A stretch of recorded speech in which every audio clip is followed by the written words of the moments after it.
So without further ado, if I give you the stage, Paul. Okay, so I do a bit of sharing now, I think. So I'm sharing the screen, folks. I don't know who I'm talking to, but anyway, I'm just clicking on this bridge file and then sharing. And with a bit of luck, you'll see my desktop. Are you all seeing that? Is that coming up, Aggie? It says that it started screen sharing. Oh yes, it is. Yeah. Yes. Here you are, screen sharing. So it just seems to be a little slow this evening. Let me just. Oh. Are you seeing a screen which says taking better pictures? Yes. Jolly good. And now I'm going to go up to view, and we're going to fill the screen with a bit of luck with full screen preview. So now hopefully you can see a big screen saying taking better pictures.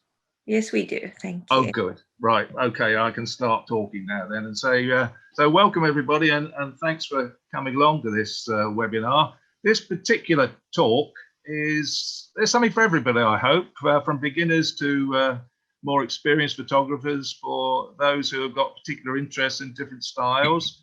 Many of the initial photographs are not necessarily winning images, but they are there to explain a purpose, really, I suppose. So I am the Disabled Photographers General Secretary, but over the years I've had lots of opportunities to do photography through the opportunities that are offered by the DPS. But also, of course, I enjoy taking my own photographs. And what I hope you'll get from this evening is lots of interesting tips and advice and guidance and ways of taking a better photograph. Because essentially I see photography and learning to sort of, it's a bit like learning to drive. The first time you pick up a camera, there's just so many elements to it that it all becomes a bit overwhelming. But as you get more experience, so things become more a matter of course, really. And that's a bit like learning to drive, I think. So let's just look at the next photograph here. And you may well recognize the viewpoint. It's in Chicago. It's the Lake Michigan. And my first sort of a bit of advice really to any of you is to say, well, when you get to a viewpoint, get one photo in the bag at first, and then think about the viewpoint and explore the other possibilities, both with what's happening there, but also with the lenses available to you. So here we have a simple little image, really. It's got a little diagonal. That's always a useful thing in a picture, down bottom left, taking you into the picture, and then the wider scene. But after I've been there for a moment or two, I noticed that there were other things happening. And so in America, you find that they're really keen on their exercise. And as I was standing here, or in fact sitting in a wheelchair watching the scene, so this chap came by. So I thought he helped to animate the scene quite nicely. And I allowed that bit of space in front of him for him to move through, but also for me to still see the wider viewpoint. Put on a polarizing filter a moment or two later to slow the action down. And then when this jogger came by, so it slowed the action down and you got much more of a dynamic image here. And I like the fact that he's got 1 foot planted on the ground, but the rest of the scene is still evident with a little bit of action going on. So first little sort of tip is, don't just wait and take one picture, see what options are available to you. But the really stronger photographs you'll take are those that you pre-visualize. And I was in the Cotswolds one occasion and thinking to myself, I want a photograph of the close-up of a spring hedge with these nice green leaves on it, but also I want the out of focus background. Well, now, if you enter club competitions, you'll know that the judge would look at this particular photograph and say, well, you've got a divided interest here. You've got both the foreground and then you've got that hedge cutting right through the picture. And then you have got your out of focus village in the distance, but that doesn't really work together as a picture. So you have to rethink your situation. So we look at the next picture, and what have I done? Well, of course, I've lowered it down. So in fact, now that hedge that was through the middle of the picture is now lost in amongst that foreground. But maybe I've just got a little too low because I'm just obscuring the village in the distance. So next step, just that one. For me, that was the one that worked. And interestingly, you know, a landscape that is in the portrait arrangement. And that often is something that works. I mean, you could easily take a third off the bottom of this picture if you felt comfortable with the composition. I think maybe there's a little too much at the base. I don't know if maybe I've got one more in here. Yeah, there we go. One more in the bag there, just to show you what I mean by that, really. Okay. As you're driving along, you might see a flash of color and think, oh, well, there's a picture there. And well, actually, I'm not sure where the picture is. And that's the key to a lot of photographs. You consider, where is the picture? Well, it certainly isn't those white and reflective leaves at the top of the picture. I think, if anything, it's a little bit of color down bottom left. So actually, using your telephoto lens, you isolate the detail, and with the telephoto lens, of course, that throws that background out of focus. So whereas before it was very distracting, now it's much more supportive. And what do you do about depth of field? Because this is what really we're talking about. And well, that's how your aperture works. We look at these little sticky buds here. They've got quite a busy background behind them because the camera setting is set about f16. Whereas on the next one, coming down to about f5.6, you can see that the buds themselves, generally speaking, are sharp enough at the front. I guess the second ones aren't, perhaps. But that out of focus background is now not competing. If I go back, look, there you go. There's the first. There's the second, before and after. You can see how that works as an idea. So your depth of field can be helpful in avoiding distractions. But sometimes when you take a photo, actually, as with this one, there's no way, because of the situation, you're going to quite get that out of focus background. So sometimes you might try using Photoshop, select around the flower and defocus the background. That works a bit better, but of course, I think that left-hand side is still distracting. So in fact, quite often you'll find that a square format works so much better with flowers, which sort of present a sort of rotational symmetry to a photograph. And so, as you can see, that particular one works in that way. Pressing on also, just mentioning the digital for a second, you know, you can recover mistaken photographs. So for instance, on this occasion, I've got much too strong a depth of field. And really, it's all very distracting beyond the interesting little monument, which is at Abney Cemetery in Tottenham. For those, a Victorian cemetery full of all sorts of interesting sculptural features. But it's quite possible to select around that monument and to throw your background out of focus and create a stronger and a better photograph. In fact, I've even been able to do a little bit of rebuilding, because here on the left-hand side, we've got a damaged corner, but on the right-hand side, it's not. So actually, I've flipped it and switched it over. So the right-hand edge now balances the one on it. Maybe it's a bit obvious with that little bit of marking on it, but there we go. So pressing on. Now, I really think that as a photographer, you've got to try and lead the viewer into what it is you want them to see and where you want them to look. And with a depth of field, which is quite a good depth of field here, you've got the foreground leaves, but essentially, I think you'll probably go to the yellow, which is quite well defined and a different color from the rest of the picture. So for me, that one is different from a very similar picture taken with a different depth of field. For me, this time, it isn't the yellow leaves that take precedence. It's very much the foreground leaves.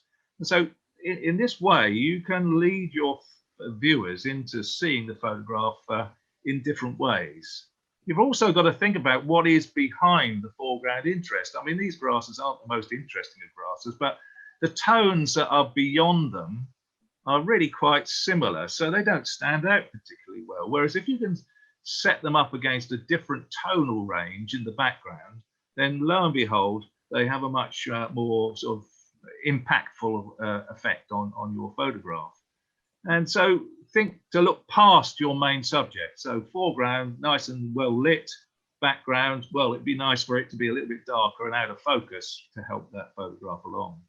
So in the same way that in Bryce Canyon, you've got these hoodoos in the foreground, there's depth added to the picture when you see the shadows of the photo of the further slopes. And another occasion where light, you need to wait for the light. So on this occasion, it's Hard Knock Pass up in the Lake District. And you can see just top left, the light is beginning to come into the valley, but it's not quite there yet. So you pause a little, wait a little bit longer, and lo and behold, it fills the valley. And of course, we all know that it's all about the light in many photographs. So here, quite an ancient picture of Canary Wharf, actually. But as I'm standing here, I'm aware that the light is going left to right through the scene. And it's on the building to the left of the main tower there. But 20 seconds later, it hits the tower. So the tower becomes a lot more sort of luminescent and reflective. And, you know, just the waiting of 20 seconds makes the world of difference in that particular case.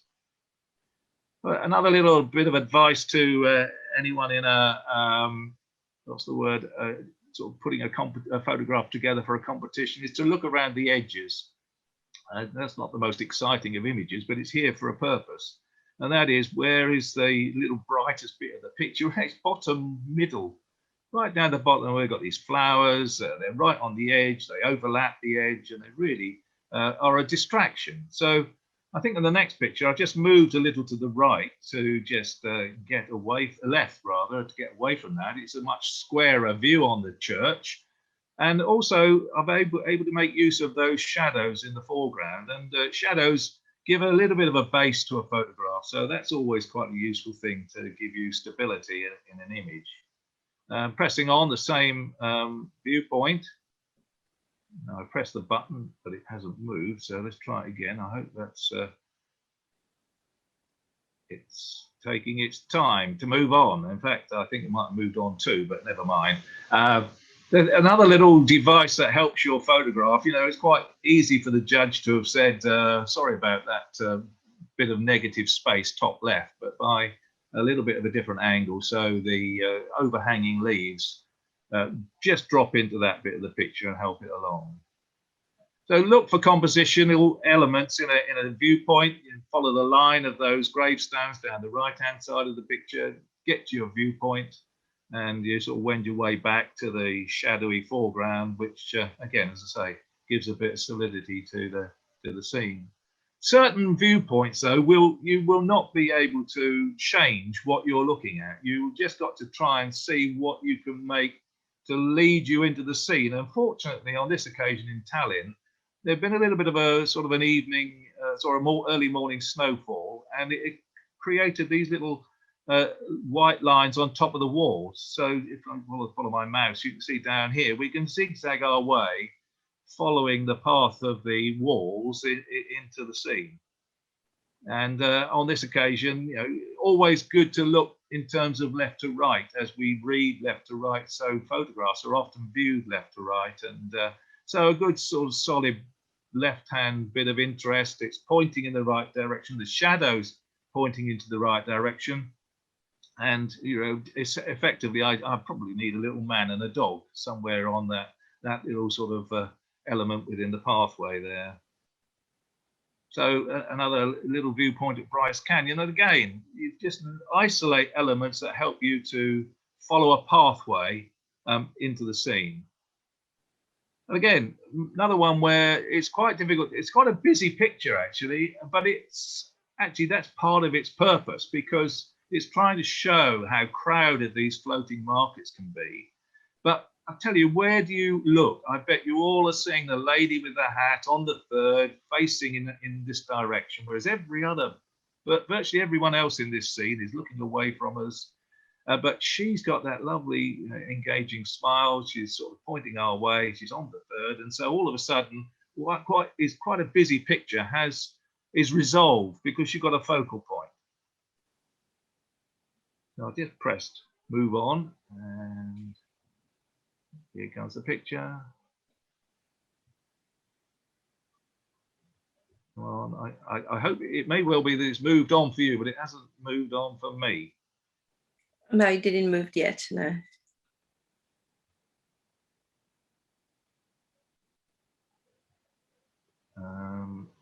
Let's just go back one. I'm trying going back one and then forward again.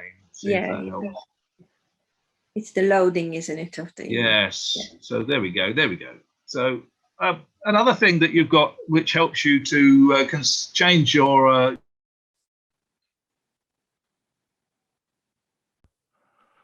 let's take you down to where we got to.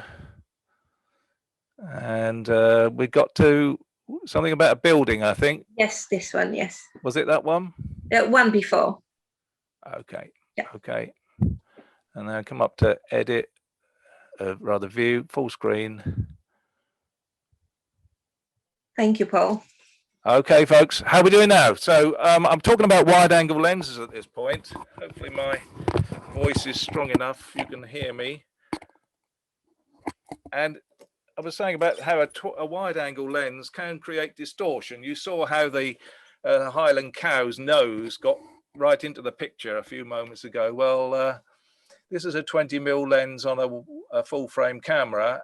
You've got to retain a sort of a flat plane on the back of the camera to avoid converging verticals. Gives you a lot of foreground though, you see, that's the problem with this. And if I then show you the next picture, losing the foreground, but of course creating a lot of convergence on that building. So you've got to sort of mix and match how you use the lens to good effect, really. So there's the Highland cow, which I'd forgotten you hadn't seen.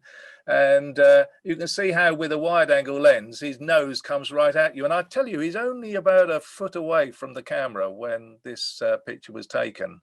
And similarly, with this horse, it's a 28mm lens, but his head comes out at you somehow, doesn't it? It's quite a distorted view, which can be useful in certain circumstances. Now, moving on from lenses to light, and of course, it's very much a case of you want the best light for the best photographs, and sometimes it means waiting. Here we are at Loch Lomond, and basically the only area of the photograph that's lit is the middle ground. You're wanting something in the foreground, and there it is. So waiting a few minutes, the light changes, the photograph gets better, but don't just wait and take one, take more. And in fact, that's the one I liked best in the end of the three. We were at a place called Medicine Lake in Jasper in Canadian Rockies, and there's a lovely viewpoint, but there was no light. But we waited and hoped, and suddenly down the valley we could see this little patch of light coming through into the scene. And after a few minutes, it filled the valley with this most magical light. And it was, well, one of those photographs where you just keep snapping away, changing lenses and hoping it doesn't disappear too quickly. But as you can see here, there are times where it pays off. You make your own luck sometimes. Mm. Now then, you'll recognise the backs at Cambridge, 28mm lens, wideish angle. So it takes in all of the area around, sort of showing off that area. But if you change viewpoint and you go to a sort of short telephoto, King's College then sort of becomes quite a feature of the scene. So changing lenses makes a difference, and it can help you get a lot more closer to an object, such as with this camel here. Or on this occasion, it was just a little swimming pool on a holiday once, and just what you might call the minimalist approach here. But I like the fact there's just a little bit of a hint of texture and tone in the blues at the background there. And another one, some of these, this is in Birmingham actually, and it's one of these newer shopping developments, and sometimes when they're using these sort of plastics, they have very vibrant colors to begin with and can be quite abstract. And really, in many respects, by using the telephoto lens to isolate the action here, you create what they call abstractness through form. And sometimes it's worth just rotating the camera a fraction to create a little bit more of a dynamic view. you know, very deliberately this has been turned at an angle so that you get the nice ticking effect of the two sails, but also you've got the cockerel as a sort of secondary interest in the image. So here, a hibiscus standard lens, short telephoto, well, a little bit of a macro end of the telephoto, and then even more macro. And nature is wonderful at sort of creating these really interesting shapes and patterns. So, you know, when you're looking at this, you really don't know what it is you're seeing. In many respects, it's creating, as I say, that very interesting arty, artful feel, really, I suppose. I did mention a moment again about primary and secondary interests, and you've got to be aware of two fairly strong objects that work against each other, and you end up playing ping pong between the two of them, really. Whereas if you've got a strong, you know, colourful dominant element, as we have on the left-hand side here, the second silhouetted feature acts as a sort of foil and a secondary element to what might have been a fair bit of empty space.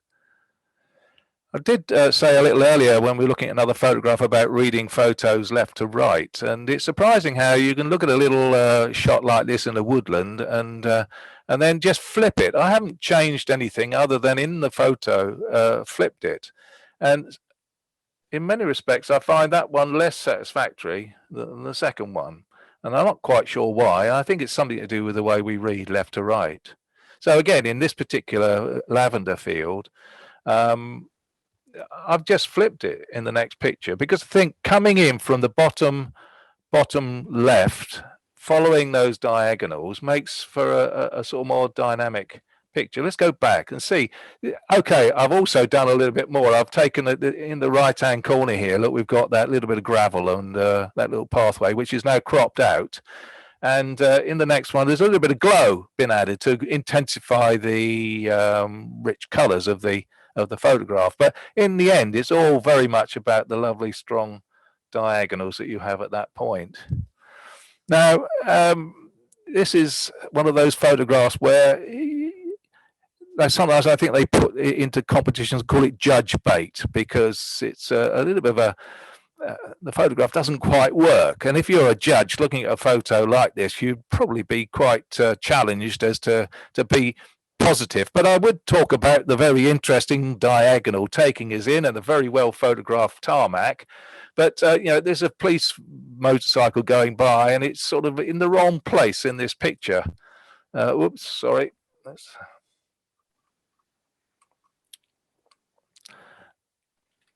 There we go. That's the same viewpoint. It was actually waiting for some cyclists to go by. And again, so the camera is on a tripod, so and a good depth of field. You can see that because all the bits of tarmac are all well defined in the foreground here, but they're not what the picture is. You know, really, this needs something doing to it, and it's actually a crop. So bear in mind that there are times when cropping a photograph will help it along. Also bear in mind that you don't want things slap bang in the middle. That motorcycle needs to have a bit of space not quite so much space behind it, shall we say.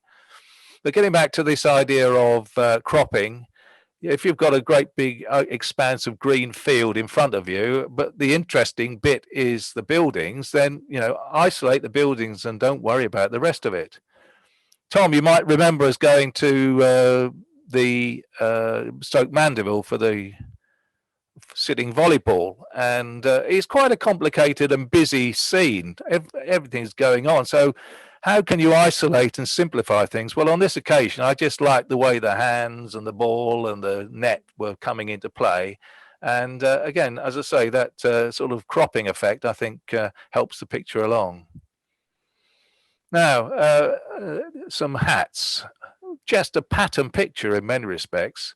But you can see top right, there's an issue. If we were all sitting together, I'd be asking questions at this point, saying, what's wrong with this picture? What can you see? And of course, it's up here in the top left. We've got a problem, haven't we? Well, if I come to the next picture, see what happens when you crop it? You simplify it, you get rid of those little distractions.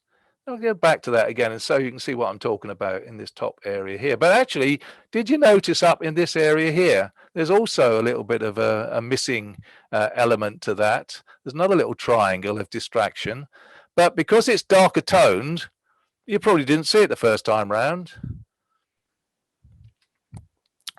So certain viewpoints are morning or evening viewpoints. If you look down to the bottom right of this picture, you'll see the shadow is in front of me. And for a landscape, the light coming into the scene in front of you is, generally speaking, not going to help you get rich and saturated colors. But if you go to this viewpoint later in the day, when the light is behind you, as you can see here, you can see the shadows now are going in the other direction. So that richness comes to play.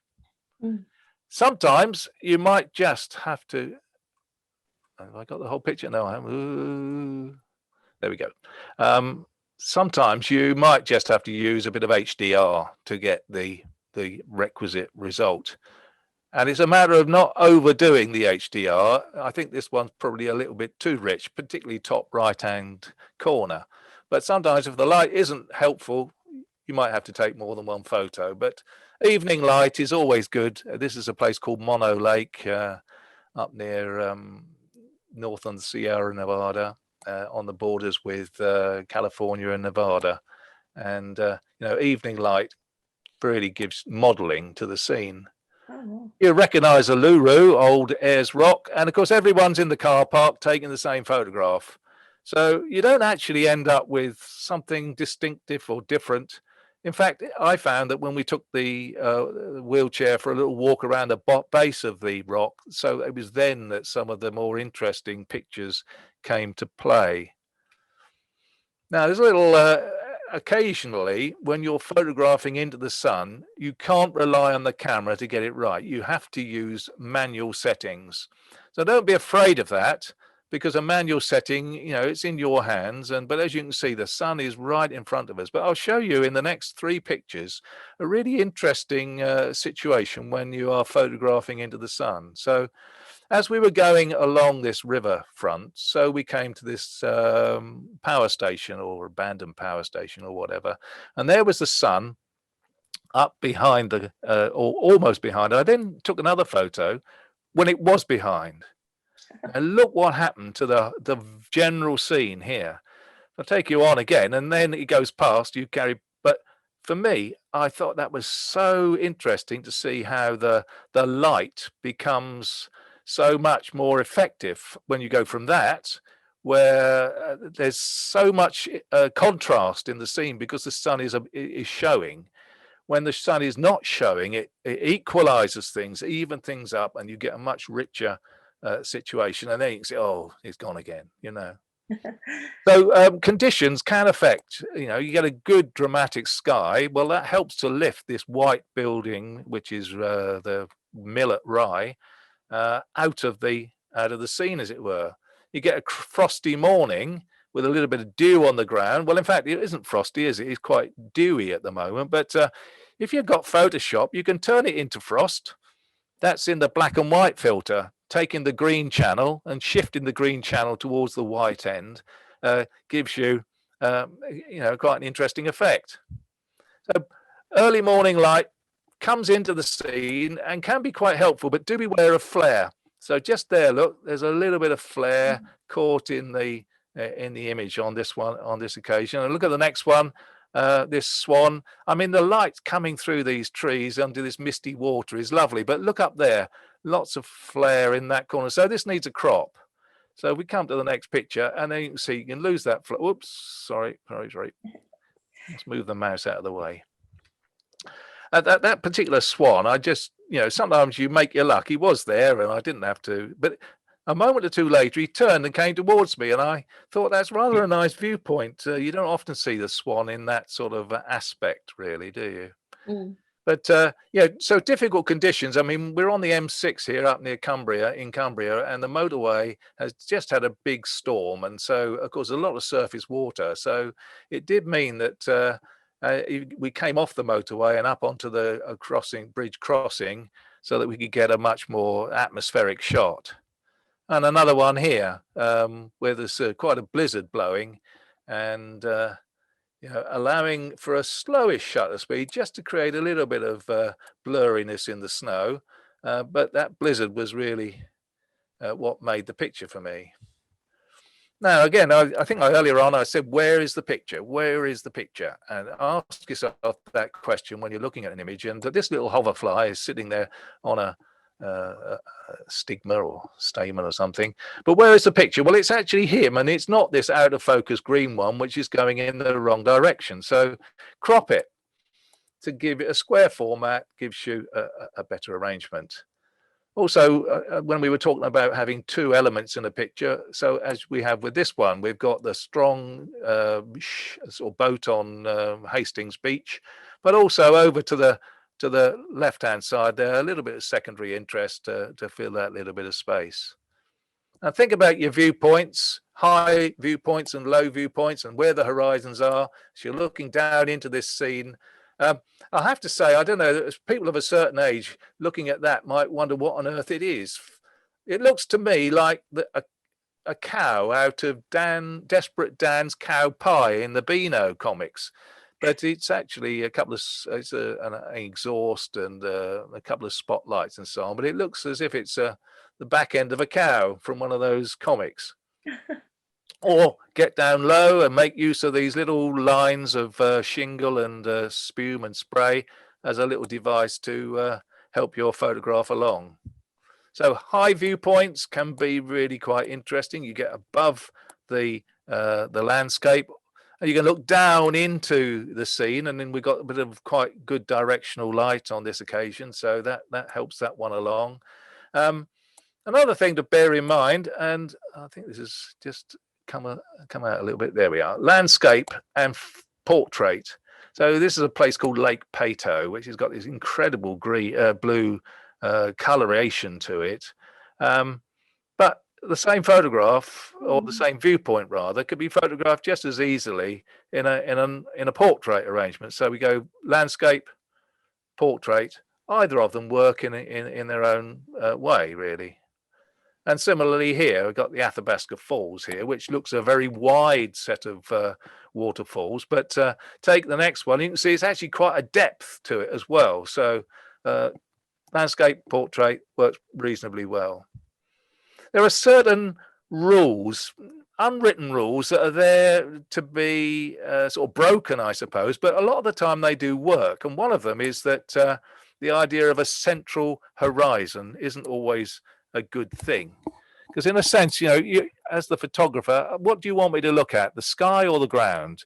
You've put the horizon through the middle, and I don't think you've quite made the decision for yourself. Well, if you move it off the center, the horizon, so we make the sky a more effective feature, or if we include more of the foreground, not the most interesting of foregrounds, but it sort of shows the point of where you place the horizon can make a difference to the composition of the picture. Another thing that will can affect a photograph is whether you start to use filters. Now here's a straight shot of some rocks outside Las Vegas at a place called Valley of Fire. If you put a polarizer on, you get a different sort of feel. It cuts through some of the elements in the viewpoint, in the view. So think about filters. I mean, this is a very, for the want of a better word, chocolate boxy effect of a Suffolk church. But if you add a gradient grey filter to the scene, so it adds drama to the scene in many respects. And it's sort of shot that you could turn into black and white quite easily, and I think it would work just as well and give you a sort of a gothic feel in some ways. So do be aware of using a filter. Don't overdo it. I mean, in this particular case, I have to say, first thing about this picture is, of course, it hasn't got a decent horizon. Must have been one of those shots after lunch. But so first thing to say is you must square up your pictures, especially with water, because water will run downhill, and if it's in your picture not square, well, you know, but there's a little issue here in the foreground here. The camera cannot record everything accurately, exposing for the darker skies and for the buildings, but it's not quite handled the foreground so well. So watch what happens to the foreground with the next picture. See how that slightly darkened down and really took that brightness away. There it is again. And that's a little gradient filter in Photoshop, just a gradient selection to just slightly affect that part of the photo. You're not doing anything that Ansel Adams didn't do, so don't feel that you're cheating when you do something like that, because your camera just isn't up to it, coping with the scene.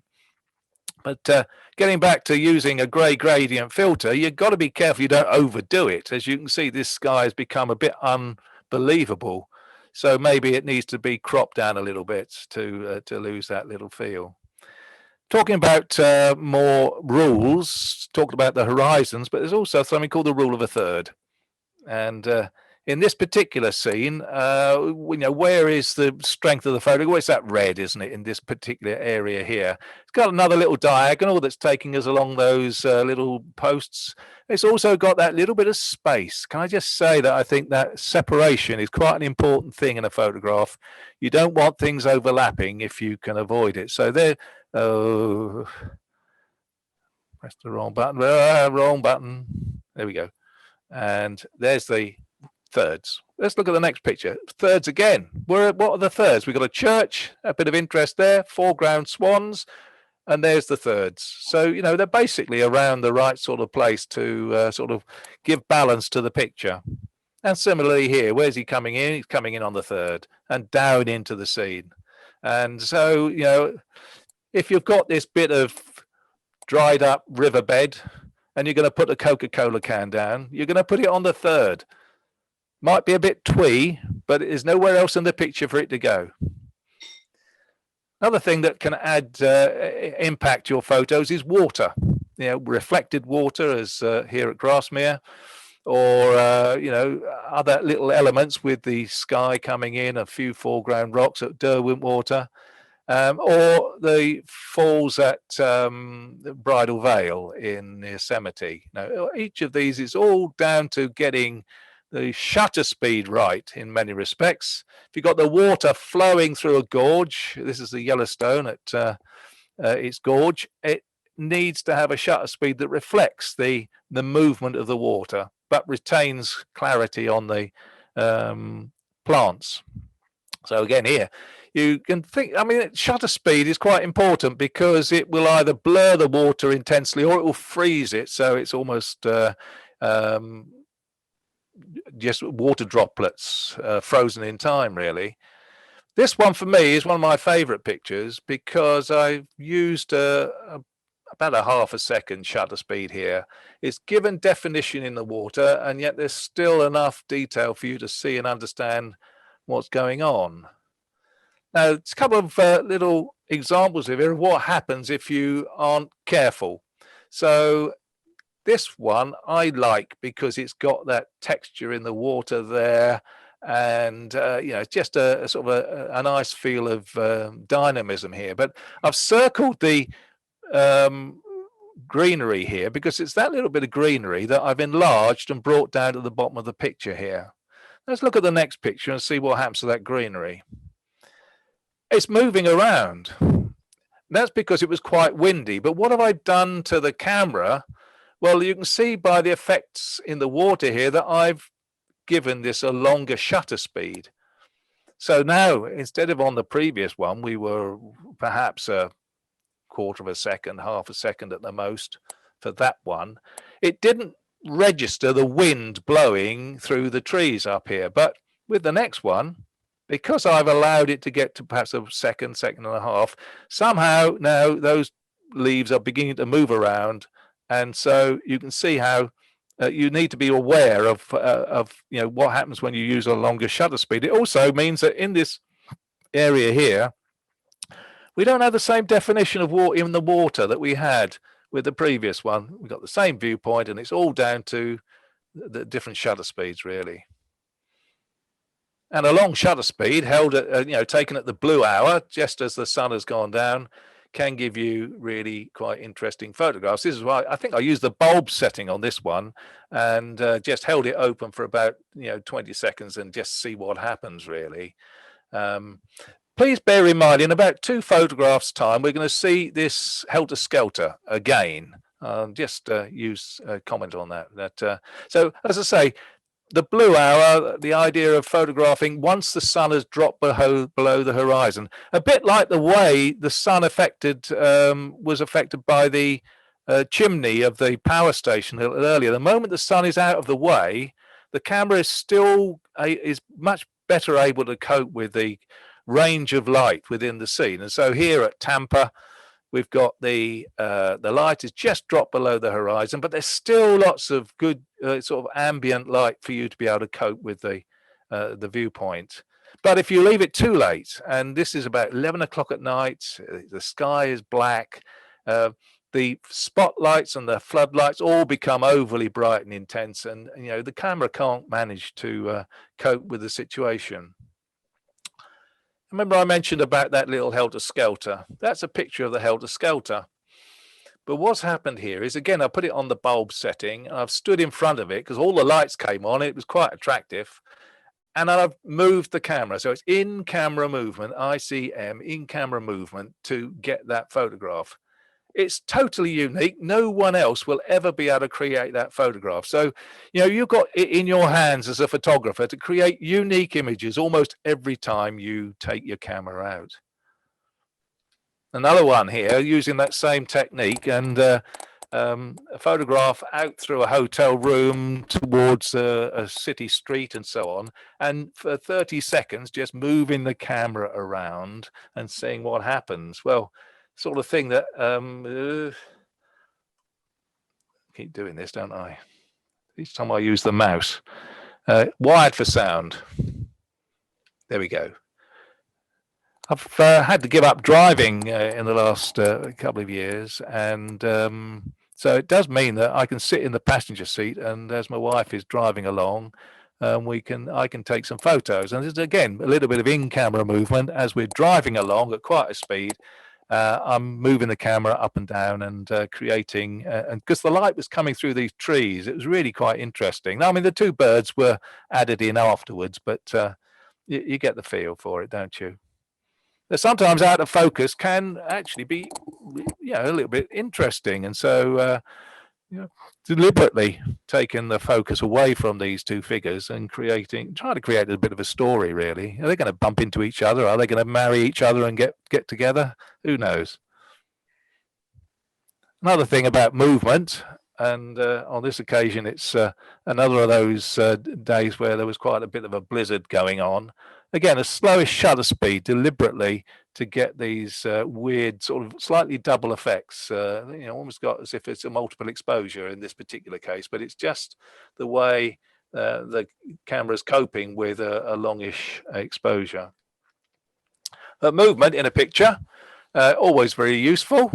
And there are occasions where it doesn't have to be sharp all the way through, I suppose is what I'm saying here.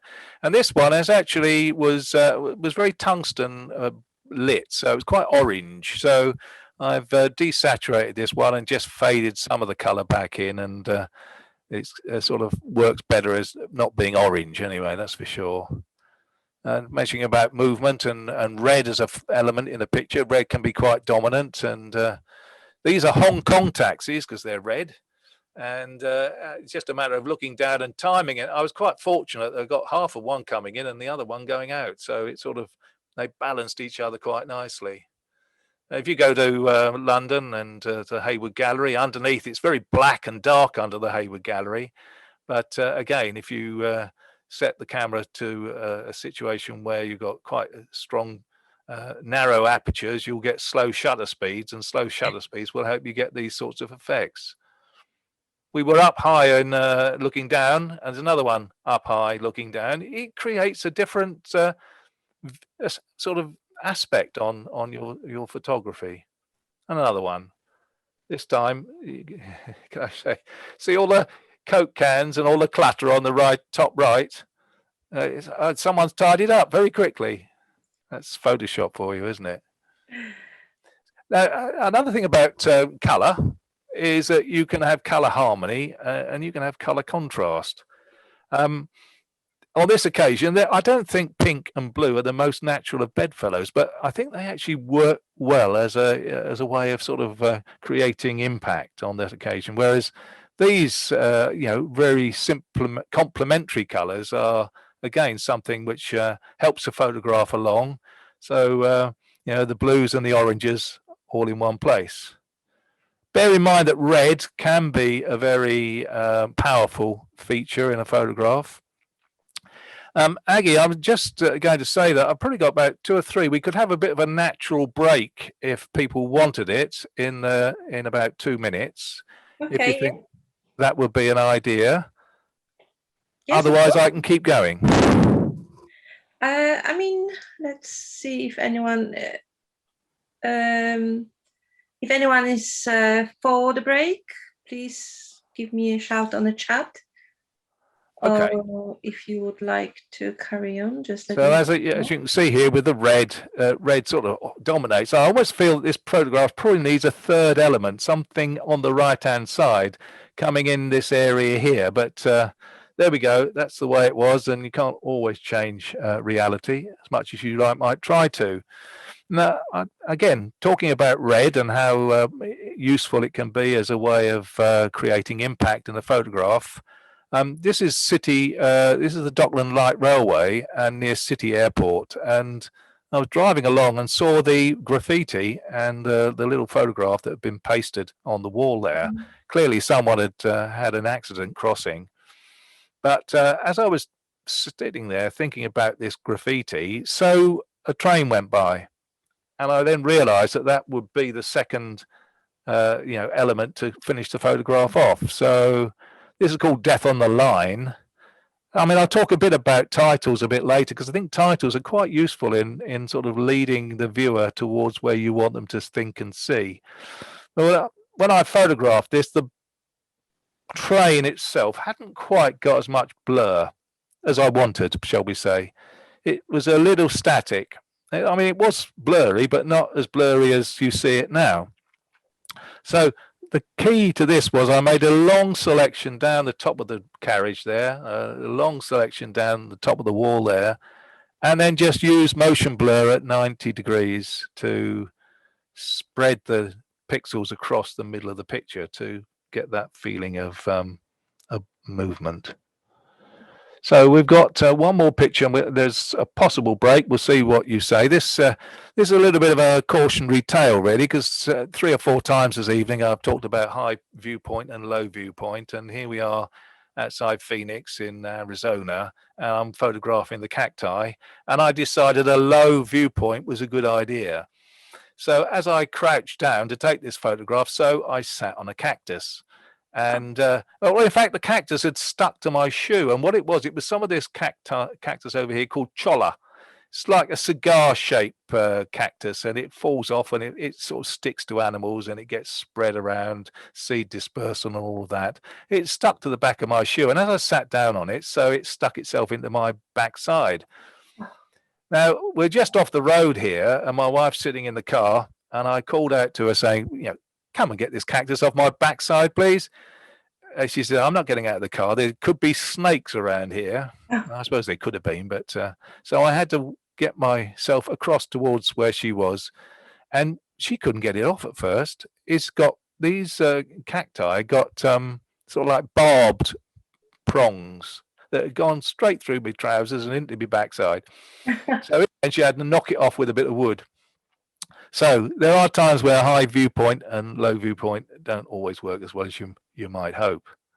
So you'll see I've gone to a pink and blue screen here because this is a possible natural break. You can have it if you want. What do you think, Aggie? What's the consensus? I mean, only James replied to our call out. He's happy to keep going. So I will just say it's up to you, Paul. Okay, we'll press on. Yeah, that's fine. Yeah. Okay. So now then, portraits, and just a little view about the aspect of the head of the view the figure you're photographing. You see, it's incredible how just a tilt of a head can make a world of difference to how you read the expression or the mood of the sitter.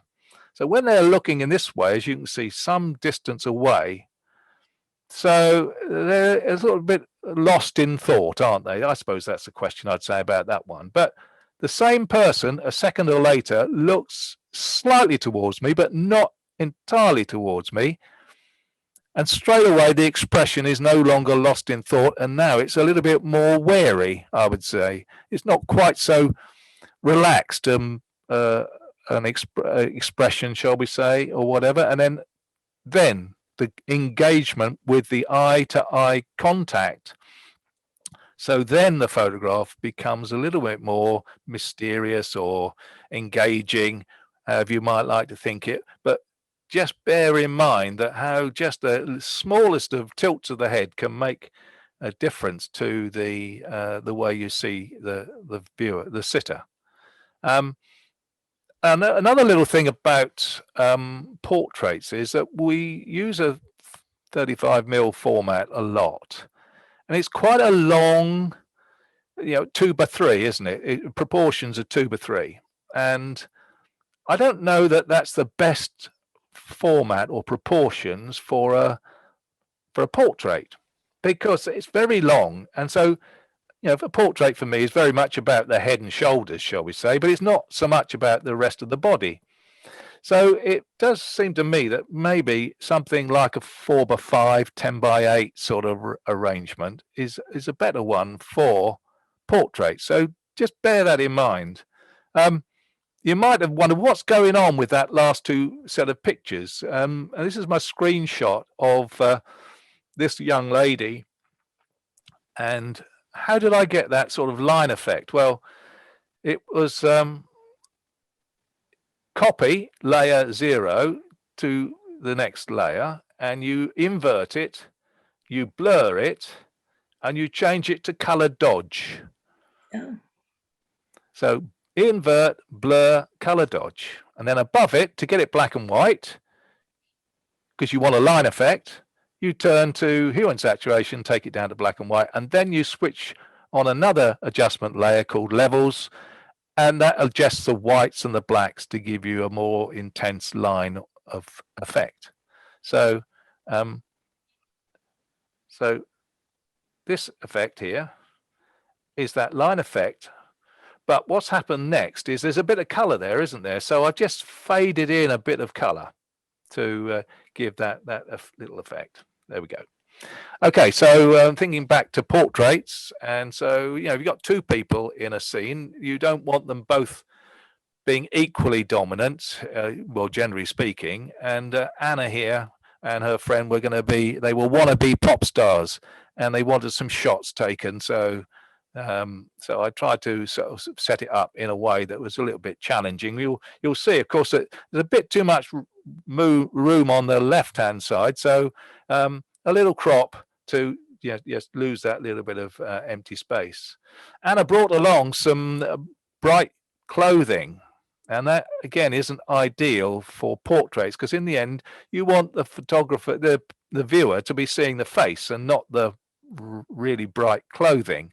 So you go with your sitter when they are putting forward ideas to you, but don't allow them to dominate. Allow her to wear it, take the photo, but then change it to something that might be a little bit more suitable, like a black jacket or something. As you can see, here's the same idea of having the forward figure of the girl and the supporting character behind her, a little bit sort of moody and mysterious. Those were shots indoors, so artificial light using lights. But portraits can be outside as well, and quite often, of course, make for an easier ride, really. So same girl. Again, I wasn't very happy with the sunglasses. The orange really didn't work for me. But so I was forever saying to her, just put those sunglasses up on your forehead above the head there, because in the end that makes for a more interesting view from my point of view. Also, beyond the girl, don't think just about her, but look about the scene behind her and how that sort of supports and affects the rest of the picture. So there she is, it's the same girl, black and white.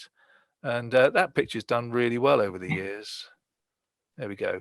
So thinking about portraits, you might have, this is Anne, and Anne is an artist. And so, you know, I photographed her with her artwork behind. I've got a color version as well as a black and white version. And I think probably the color one's better actually, but all the same, I quite like the engaging smile and the fact that she's got her artwork behind her. And this character in Tombstone, and you know, because I'm in the wheelchair, I'm shooting from a lower viewpoint, a little bit of fill-in flash. That's hence the catch lights in the eye, and you know, it's like wedding photography or anything that's black and white. Your exposure is critical, so it's quite important that I can see the wing of the collar. And the lines of his shirt and so on as a part of the general view. Hands are an issue. Tom, you might remember us going to this particular orangery with a swimming pool, and Gemma, I think her name was photographed with her hands in the way. Well, they just stop you getting into the scene. So I then tried to get her to put her hands down below a cushion. So we put a cushion on the end of a chair, got her to tilt her head a little bit there, and then a little bit tighter in. So the hands aren't actually a feature. It's all about the face. Fill in flash again and evening light. And again, with this, it's quite important to be able to see the eyes. So tilt the glasses off the face to get the expression. And another of our Coventry Airport shots where we did Help the Heroes or something, calendar, and because it was all about retro clothing, so I took along a teacup and saucer from the period, which I felt would help to reassure, put the model at ease, whatever you like to call it. So you know, if you've got people who aren't sort of what your professional models, there are times where, you know, easing them into the situation can be helpful. And the same day we had a Riley and retro clothing, and I like the quite limited color palette with this, and I just mentioned a sort of monochromatic color as another thing that can make your photograph stronger. You know, in the end, we've only got blacks and whites and reds, and really little else in this particular photograph. You don't need to have the whole figure either, and by putting the figure off center, it allows you to look past into the scene. Another photograph that's done pretty well over time, and so bear that in mind as well. And I think you've possibly come across the Nick collection. It provides you a whole range of effects, but also edges to photos.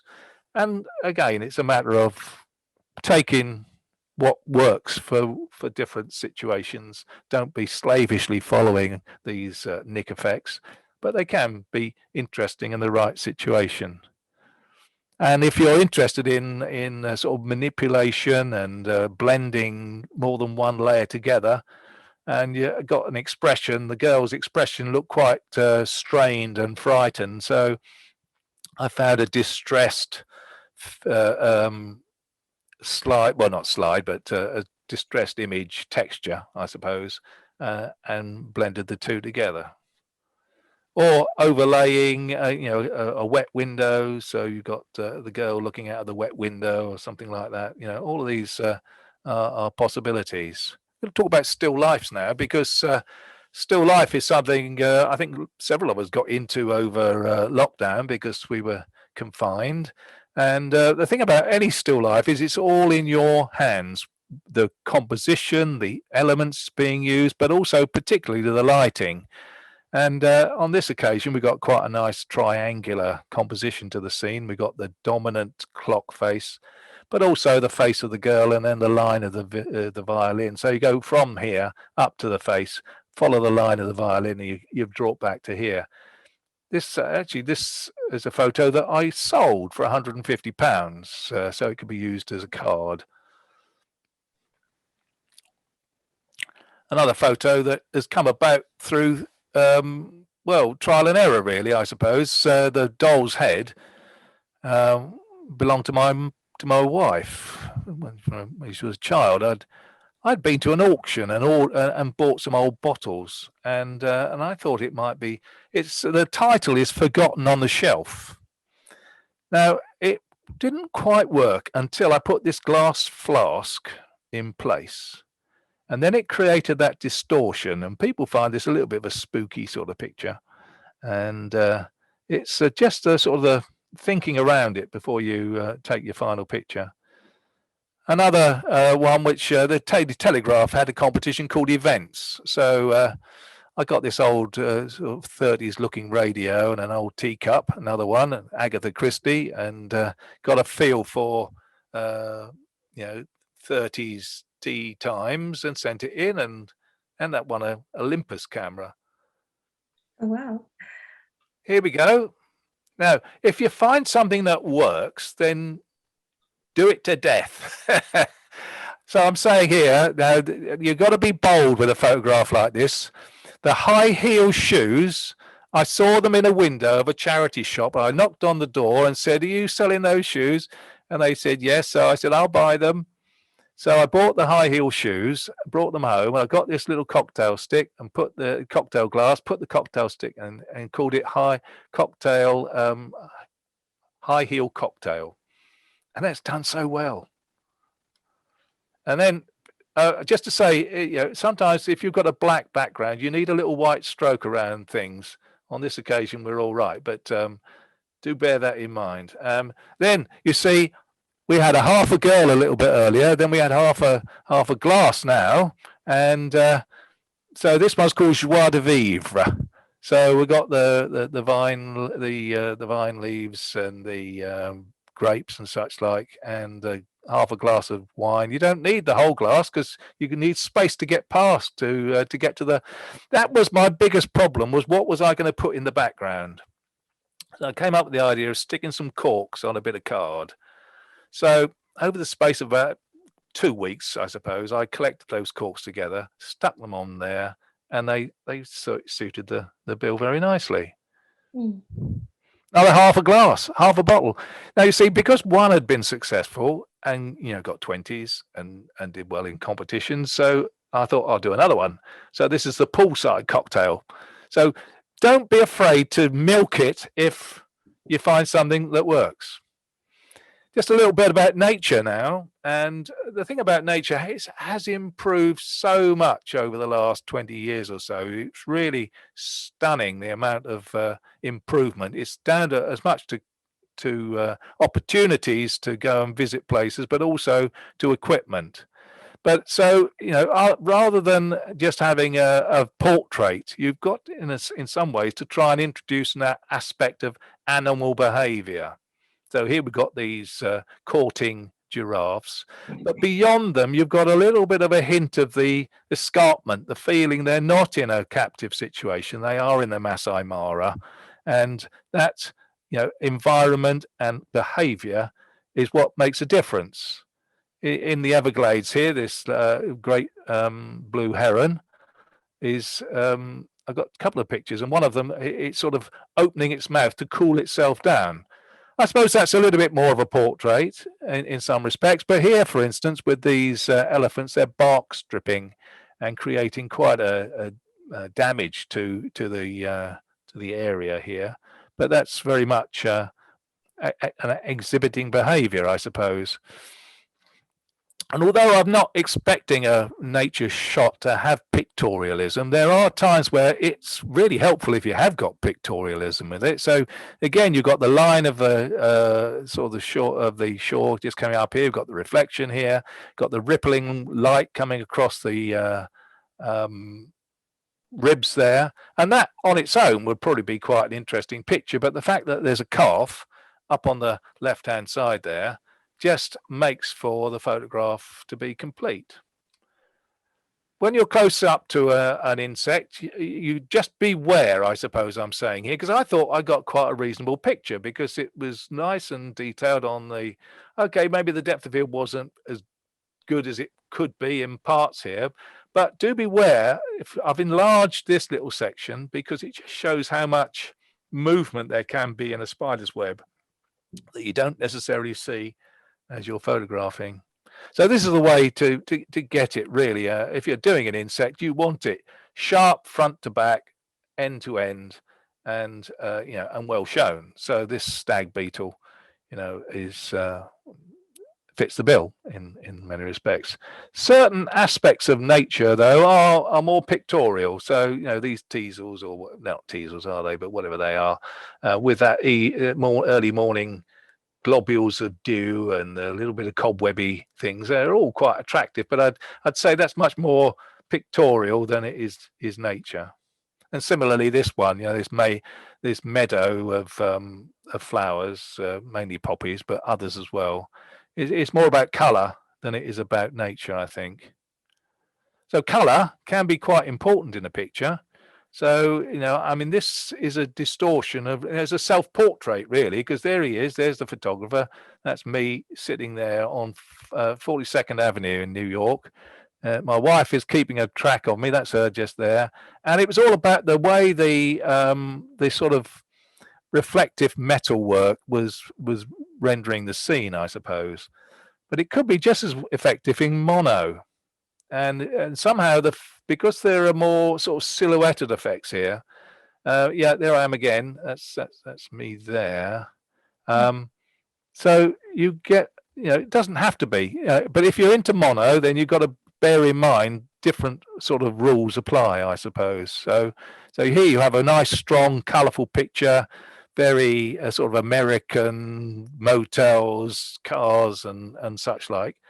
Well, it could work in mono pretty well. You just need to adjust the levels in black and white so that some of those colours aren't too dark, I suppose. But you could even do a bit of colour popping here and take your mono shot and allow a bit of colour to come into play. As in this one, this is a Harrogate, and again, it's all monochrome except for the two little Belisha beacons. But as I say, when you're moving into mono, you've got to sort of other things apply.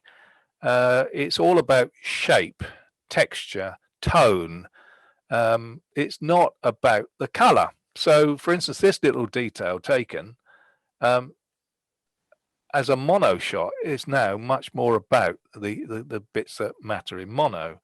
And similarly with this one here, I've got this guitar which I photographed multiple times in color, and I was something about it. It didn't seem to quite work for me, but when I took out the color, all of a sudden it seemed to sort of jump out at me as sort of it cleaned it up. And if I go back, I think that the inclusion of color got in the way of the lines and forms and shapes and sort of the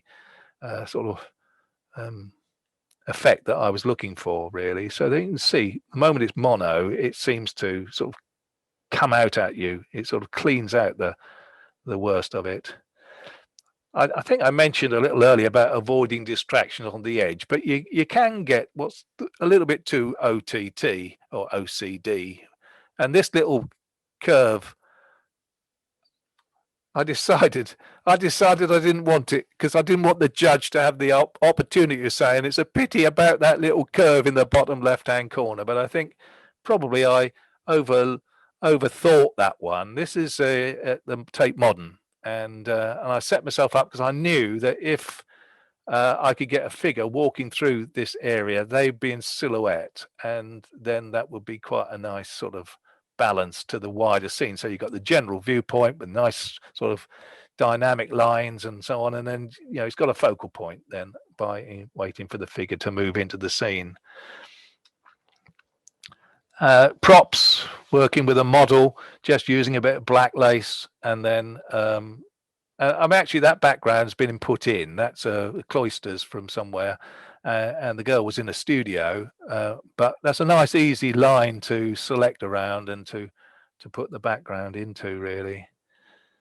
But a bit like street photography, if you're in a gallery, museum, and you find something that you think is quite interesting, so we've got this profile on a Picasso head there. So then I'm just standing there with the camera sort of at waist height, really, just waiting for someone to move through the scene. And you don't want to make it obvious what you're doing, but you know, that's called. And again, just thinking about titles, alliteration in a title is quite helpful. So passing Picasso.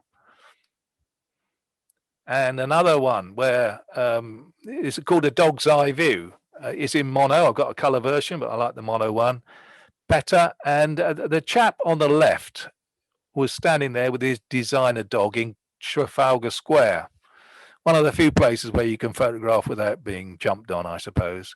And I did nod to him to the fact that, okay, if I take a picture. So again, I'm just looking and waiting for the moment to come along. And that's what street photography is about. You find an interesting viewpoint and then you wait for something to animate it. And of course, what animates it is the other leg coming in from the right-hand side there. And another mono shot works well in color, but again, this is called the stalker, and it's set up deliberately to have this out of focus head just beyond. It's a straight shot, apart from being in mono. There's nothing done to manipulate it other than you know, where you put the lights and so on. So mono, really, you know, and that's where photography came from, isn't it? And I still quite enjoy it, especially if you can get this sort of situation. Now, I mentioned about separation between elements, and it's quite important, I think, that on the whole this works because the figures, and they're an odd number as well. You've got a 1, a 2, and a 4, or you've got 7 altogether, whatever way you look at it, as they're walking through the scene. It's called It's a Wonderful Life, because you just feel that these are youngsters, we've got the whole life ahead of them, carefree, and while you're there, you know, if you get the opportunity and there's more come along, well, why not take another picture? So you've got your foreground. You've got a layered element here because you've got a bit of reflection in the foreground. You've got the strong middle ground, but you've got beyond it the pier at Newport Beach in Los Angeles, actually. And but another option, if you've got a black and white picture, why not layer it with something else? So this is a sunset from somewhere, I can't remember where, just included as a way of sort of enhancing the view. I would advise you to think about how artists work, and I often, apart from visiting galleries and such like when possible, read books by artists and look at the work of artists. And I was looking at something by Rene Magritte, the surrealist, and he had something called Evening Dress.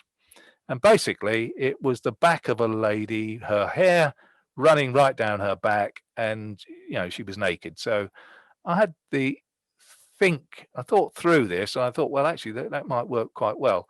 Now, so the model is photographed separately. The building is actually the bandstand at Bexhill. Actually, this is an early version of this because the moon isn't quite as well defined as it should be, and the print version of this has got much more detail in the moon. And that's called Evening Dress. That's been accepted in lots of places. And another artist who I quite enjoy looking at is a chap called Escher. And he has these weird and wonderful effects that, you know, stairs going upstairs and downstairs in the same, and sort of doves changing into bombs as they sort of descend through the picture. And this is my sort of Escher type take on Escher, shall we say, because it's got stairs going up, and well, it has that feel for me of Escher anyway. And of course, without the legs, it wouldn't work. And I mean, in fact, if you start to look at this for long enough, you begin to realize those legs are slightly out of proportion to the scene. But as it happens, no one's ever really noticed that. And it's also got that feeling of monochromatic color. Mentioned that a little earlier when we were looking at the girl and the Riley, the reds and the blacks and whites. And again, here, you'll find that if you make a study of photographs that have been successful in salons and various competitions, quite often there's a degree of limited color palette to the successful images. But of course, you might be thinking, well, now hang on a minute, is this really photography? Because aren't we moving on to what might be called photographic or art, creative art? And you know, here, for instance, we've got that white head that was in the stalker a little earlier, and I've used it again, and I've made it appear like there's a whole host of heads coming towards us. And it's one of those things, again, I mentioned, put a stroke around it if it's going to be projected on a black background. And you know, this is the March of the Martians. And again, another just overlay of two images, a photograph of a passageway. The girl was there. I haven't put the person in at the end there. They did walk through as I was taking it. And then using some seagulls flying through and blending, called Birds of Passage. And again, one that's done well over the years. Sometimes you overthink things, though. I mean, that's the theory of relativity up on the top left-hand corner there. And so the title of this is Relativity Speaking. But actually, in the end, no one's ever liked it. But I put it in because I'd like, you know, there are times where you can let your creativity into play, really. But then this one is made up of 3 images. It's called Into the Unknown, is again one that's done very well but mainly done well as a monochrome. But these 3 figures are walking over the Millennium Bridge in London. The concourse they're walking in is at Heathrow Airport, and the outside grass and sky is in Arizona. So, you know, you've got this stock of photographs that you can make and employ to, if you're into it. I don't say you have to do it. It's just if you want to create something new, you can do it. But you don't have to, because Photoshop is not the be all and end all of everything, is it? But it can help you out, Photoshop. So here's a shot in Florida Keys, and that was how the camera recorded it. There's the true colors. So the camera just slightly distracted by that. So how did I get it to that? A very useful feature in Photoshop called auto color. Believe it or not, one click of Photoshop auto color went from that to that. More believable, the second picture, but maybe a little bit more artistic, the first one. Who knows? So I've been talking about using Photoshop, and it's just a little short demonstration of what can be achieved with a very ordinary little image. So here's the shot out of the camera, background here. Okay, so we're going to come to the next picture, which will be you'll see in the next picture, the screenshot shows you not just background, but background and first copy. So let's see what happens. So there we go. So now you see, look, I've got a second one. And did you see what happened to the grass, the greenery? So the greenery got a little bit darker. I've selected around the greenery and I've made it into multiply. So it's intensified the color. So what happens to the next one? Even darker. So it's the same thing, just duplicated that layer and done it again. But if you look at the next one, I'm inverting that mask. So now I'll only be affecting the metalwork. I won't be affecting the greenery. The greenery is where I want it to be now. So let's see what happens now. Okay, and now the metalwork is a little bit more intense, but it's a little bit bright at the bottom. So one more, watch the bottom, a little bit darker. And, you know, so in very simple terms, this is what you can do to improve the photograph just using simple little techniques in Photoshop. So, you know, we were in just north of Perth on one occasion. You're only ever going to be there once. So I took the photograph. It wasn't brilliant. Look at the horizon. It's going downhill. It's all very flat in the middle here. But you take it because you know you're never going to go back. But there is a chance of, what happened there? Where's the new version of it? Oh, there it is. There it is. There it is. There's the different version of it. So we've got a straighter line. We've got a better sky. We've got improved saturation and vibrance in the foreground. If we go back, there it is. Look. So there's a picture trying to get in the way here, isn't it? Let's see what it is, shall we? It's this one here. It's just in a little suburban scene, the sun setting behind the trees. How do you make that better? Well, let's have a look. There we go. You square it up so that you don't have these things leaning over, and you intensify the blacks at the bottom here and create a much more vibrant scene. So going back 2 here, 1, 2. There we go. That was my starting point. 1, 2. And okay, it's not a strong picture, but it shows you how you can make a difference once you understand the craft of Photoshop. And if you make a mistake with Photoshop, how on earth you make a mistake with this one, I'm not sure, but I did. It's soft. It's not moving, but I guess it was quite a dark space, and it was unrecoverable really as a record shot.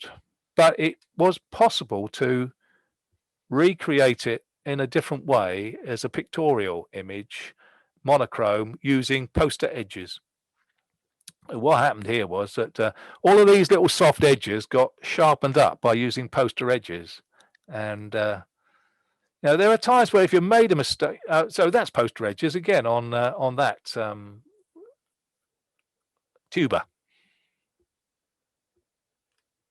But if this isn't my picture, actually, it was someone asked me what was wrong with it, and of course they'd over sharpened it. It was a smallish file, over sharpened, and there wasn't really much could be done to recover it. But actually, I took a little detail of it, and I used the cutout filter in Photoshop, and I was quite pleased the way that sort of etched effect became a part of the image. So you never know. And motion blur, not necessarily across the whole image, but just across the grasses in the foreground, a little bit of focal point. Just on its own, maybe it's a little empty. So just a little red sail, add something to the scene. Or if you fancy strange fruit, and so I photographed a wall once, and I got this picture of an apple, and so I just sort of wrapped the brickwork using what's that, distort filter, polar points or something. I think it just created a more of a rounded effect, so that the brick texture looked like it was wrapping around the skin of the apple. And you take a photograph in quite a dark space. There's a lot of darkness around this, but the actual atrium of this building is quite interesting.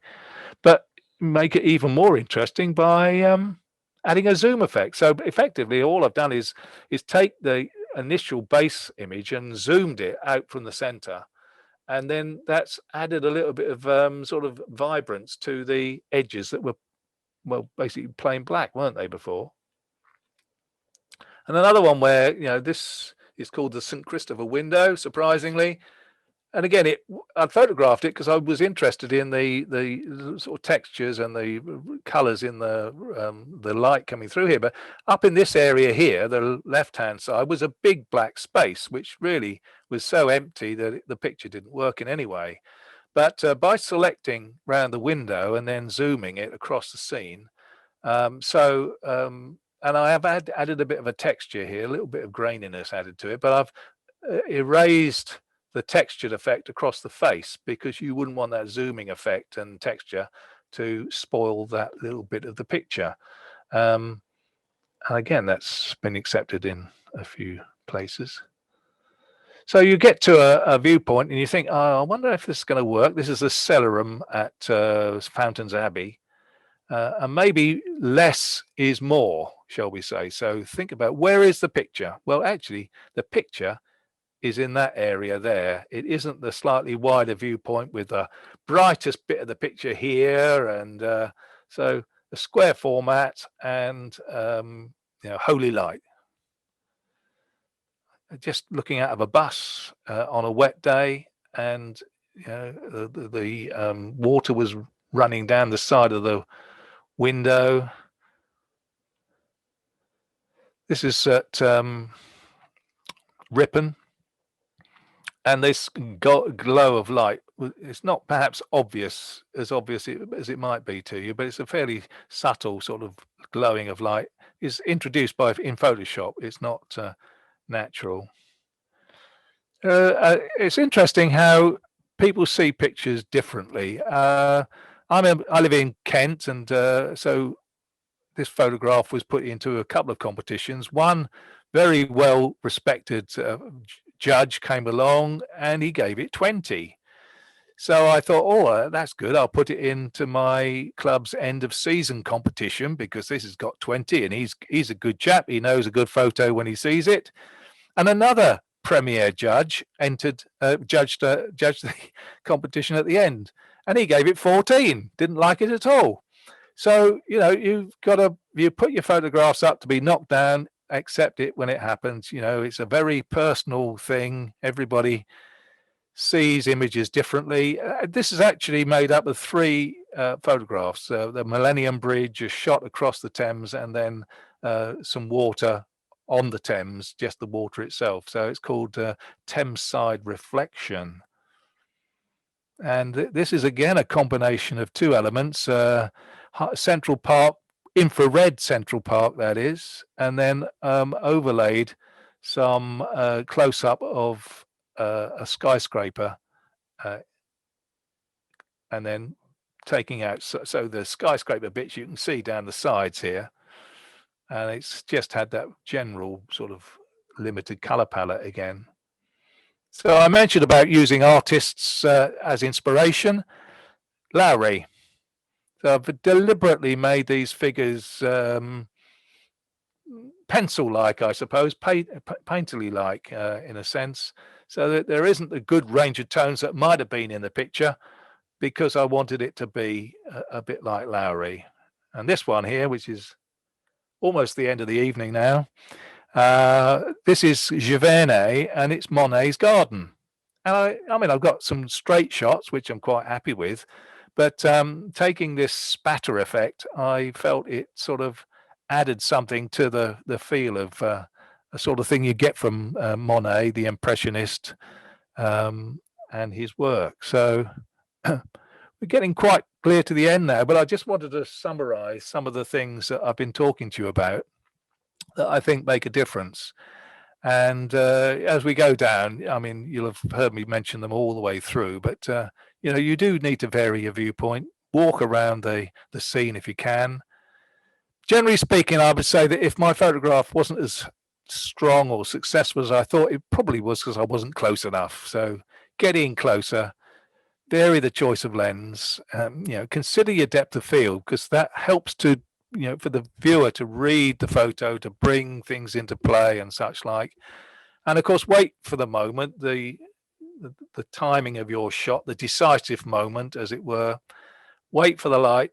Also, look past your subject. So watch out for the crisp packet that's just beyond it. Make sure that there aren't bright elements on the edge of your image. If you can put movement into a picture, it does create power and speed and drama, as it says. And then color. Color has sort of various aspects to it, but sometimes harmonious color works, but often bold and contrasting color. That monochromatic color, the idea of a limited color palette.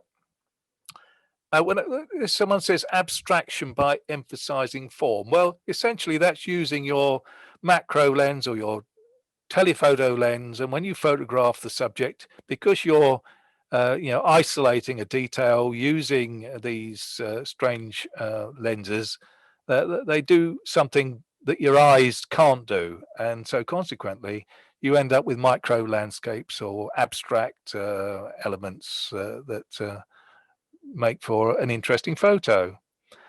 Color contrast and pre-visualize. So if in many respects, the better photographs, the ones that have worked well, are the ones where I've thought about it beforehand and sort of set out to try and come up with an answer, shall we say. I mean, when the file comes into your camera, essentially you've got to consider these 5 things. Without manipulation, you haven't got to do any manipulating. To get the best out of the file from your camera, you would need to look at the exposure levels across the image. Is it too bright in some parts, or is it evenly lit and fine? If it isn't, then adjust it. Check your uprights and your horizontals. You don't want your picture to lean over. And look for little dust spots, noise, distractions, things like that. And then think about the composition. Does it need to be cropped to make it more effective? And any distractions within the image will to be what looked for. So there it is. I've reached the end, and I'll unshare.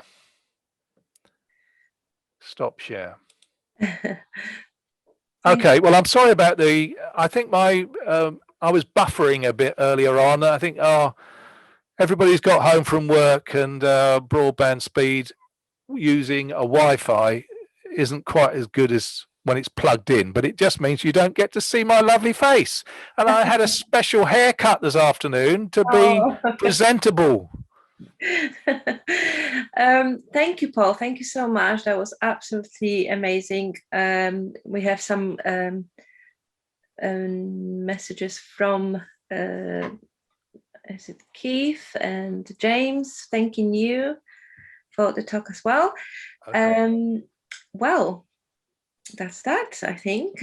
Okay, yeah, that's fine. Unless there's no Thank you. questions, then we can call that a day, can't we? Yes.